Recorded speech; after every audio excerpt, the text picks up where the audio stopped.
ରାତିରେ ଶବର ପଶିଲା ବନ, ପକ୍ଷୀ ନ ପାଇ ସେ ବିଷାଦ ମନ। ଦେଖିଲା କପତି ବୃକ୍ଷ ଉପରେ, ଯୋଖିଲା ସେ ନଳ ପଡ଼ିଲା ତଳେ। ହେ ସ୍ୱାମୀ ପଡ଼ିଲି ଶବର ଜାଲେ, ମୋହର ପାଇଁକି ନକର ଚିନ୍ତା। ଅରଣ୍ୟରେ ଘେନି ଯାଅ ବନିତା। ଆରେ ରେ ଶବର ତୁ ମୂର୍ଖ ଜାତି, ଛାଡ଼ିଦେ ମୋହର ପରାଣପତି। ମାଘ ମାସ ଜାଡ଼ ବିଷମ ଦାରୁ, ଅଗ୍ନି ଟିକିଏ ଲୋ ତୁ ଆଣିଦେ ଝଟତି। ଛାଡ଼ିଦେବି ତୋର ପରାଣପତି। ସେଠାରୁ କପତି ଉଡ଼ିଣ ଗଲା, ଗଉଡ଼ ଗୋଠରେ ଯାଇ ମିଳିଲା।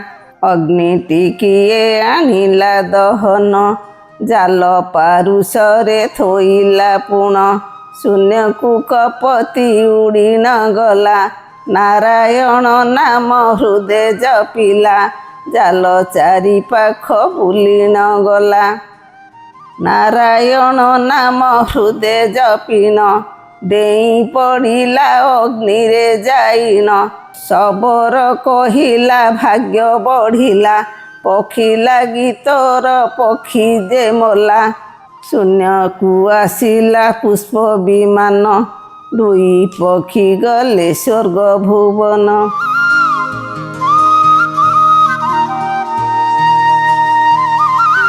ଦିନେ ଯଶୋଦା ମନ୍ଥୁଥିଲେ ଦଧି, ନିଦ୍ରା ଯାଇଥିଲେ କରୁଣାନିଧି ଯେ। ଏ କିସ ତୋର ବୁଦ୍ଧି ମୋ କୃଷ୍ଣରେ, ତୋତେ ମୁଁ କରୁଛି ମନା। କାହିଁକି କାନ୍ଦୁଛୁ କାଳିଆ ସୁନାରେ, ଆଉ ମୋ ସଙ୍ଗେ ଅଳି କରନା ମୋ କୃଷ୍ଣରେ। ବସ ମୁଁ ଦଧି ମନ୍ଥିବି, ମଥୁରା ହାଟରେ ନେଇ ବିକିବି ରେ। ତୋ ପାଇଁ ଖେଳନା ଆଣିବି ମୋ କୃଷ୍ଣରେ। ଆଣିଦେବି କୋଳି କେନ୍ଦୁ, ବିକଳେ କାହିଁକି ମୋ ଧନ କାନ୍ଦୁରେ। ପାଦକି ପାଇଁ ମୋହର ଛନ୍ଦୁ ମୋ କୃଷ୍ଣରେ। ଆଉ ତୁ ଟିକିଏ ବସ, ଦଧି ମନ୍ଥିବାରେ ହୋଇଲେ ଶେଷରେ। ବାନ୍ଧିବି ତୋହର କେଶ ମୋ କୃଷ୍ଣରେ।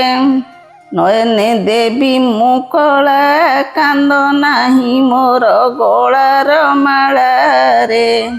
ଦୁଷ୍ଟ ଅଟଇ ତୋର ମଉଳା ମୋ କୃଷ୍ଣରେ। ଦେବି ମୁଁ ସରଲବଣୀ, ଆଉ ତ ନ କାନ୍ଦ ମୋ ନୀଳମଣିରେ। ଦେଖ ବେଳ ଉଛୁର ହେଲାଣି ମୋ କୃଷ୍ଣରେ।